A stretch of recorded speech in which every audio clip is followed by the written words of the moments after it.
On s'est tous déjà fait la réflexion, non? Comment se fait-il que certains lieux de travail soient si radicalement différents les uns des autres? L'ambiance, les règles, la façon de bosser, tout change. C'est un peu comme si chaque organisation avait sa propre personnalité, son code caché. Mais alors, d'où viennent ces différences?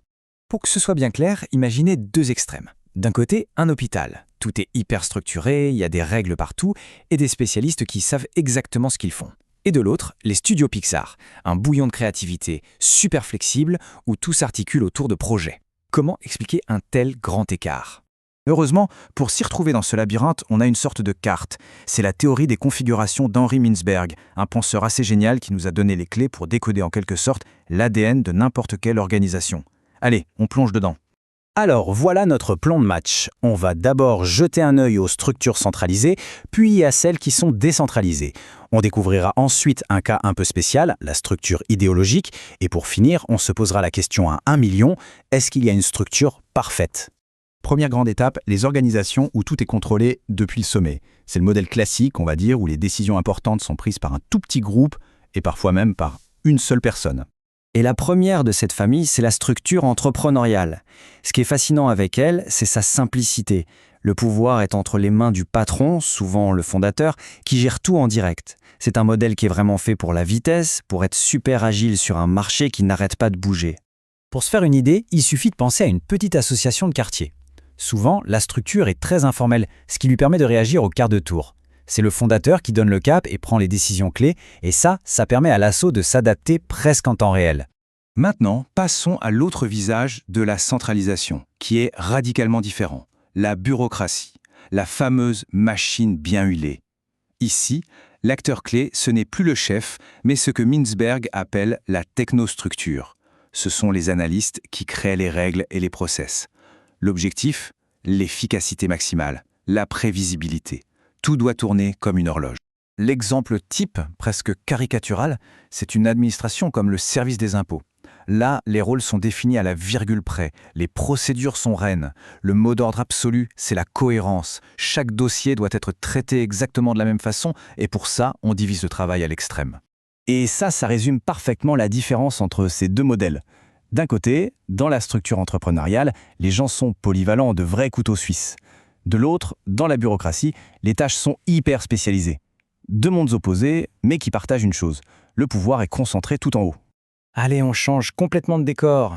On quitte le sommet de la pyramide et on va voir ce qui se passe quand le pouvoir n'est plus concentré, mais partagé. Et on découvre la structure professionnelle. Alors là, attention, tout bascule. Le pouvoir n'est plus au sommet, il est à la base, au centre opérationnel. En clair, ce sont les experts, ceux qui font le travail, qui ont le contrôle. Leur pouvoir vient de leur savoir-faire et ils se coordonnent naturellement grâce à leur formation, pas besoin d'un chef sur leur dos. Et hop, on retombe sur nos pattes. Notre hôpital du début, c'est l'exemple parfait de ça. Les médecins, en tant que professionnels, ont une autonomie de décision énorme. L'organisation leur fait entièrement confiance parce qu'ils sont formés pour ça. C'est vraiment la structure idéale pour gérer des situations complexes, mais dans un environnement qui, lui, reste assez stable. Ok, mais que se passe-t-il si l'environnement est non seulement complexe, mais en plus, il change tout le temps? Eh bien, c'est là qu'entre en scène l'adocratie. Ici, plus de règles fixes. La coordination se fait par ajustement mutuel. En gros, les gens se parlent constamment. Le pouvoir est fluide, il circule en fonction des projets. Et qui est-ce qu'on retrouve ici? Pixar, notre deuxième exemple du tout début. C'est une adocratie à l'état pur. Des équipes avec des artistes, des ingénieurs, des scénaristes se créent pour un film, puis se défont pour le projet suivant. L'innovation vient de cette collaboration permanente. Et voilà, le mystère est résolu. Donc pour résumer, la grande différence entre ces deux modèles décentralisés, c'est vraiment leur terrain de jeu. La structure professionnelle, elle est taillée pour la complexité dans un monde stable. L'adocratie, au contraire, elle est conçue pour danser avec le changement permanent. Allez, il nous reste une dernière configuration à explorer, et celle-là, elle est vraiment particulière. C'est une structure qui ne tient ni par un chef, ni par des experts, mais par quelque chose de beaucoup plus fort, une conviction partagée par tous. On l'appelle la structure missionnaire. Ici, ce qui coordonne tout le monde, c'est la standardisation des normes. Attention, on ne parle pas de règles écrites dans un manuel. On parle de valeurs, d'une culture tellement forte qu'elle guide chaque geste. L'idéologie devient une sorte de contrôle centralisé, mais que tout le monde a intégré. L'exemple de Médecins sans frontières est très parlant. Qu'est-ce qui permet à des équipes de bosser ensemble si efficacement dans des contextes aussi différents et dangereux? C'est leur adhésion totale à leur mission humanitaire. Cette culture commune est bien plus puissante que n'importe quel règlement. Voilà, on a fait le tour de ces 5 personnalités d'organisation, ce qui nous amène tout droit à la question qui tue. Au final, est-ce qu'il y en a une qui est meilleure que les autres? Et là, la réponse de Mintzberg, elle est limpide. Non, absolument pas. Il n'y a pas de meilleure structure dans l'absolu. Le secret, ce n'est pas de copier le modèle à la mode, c'est de trouver la configuration qui colle parfaitement à son environnement, à sa mission. Le succès, c'est une question d'harmonie, d'adéquation.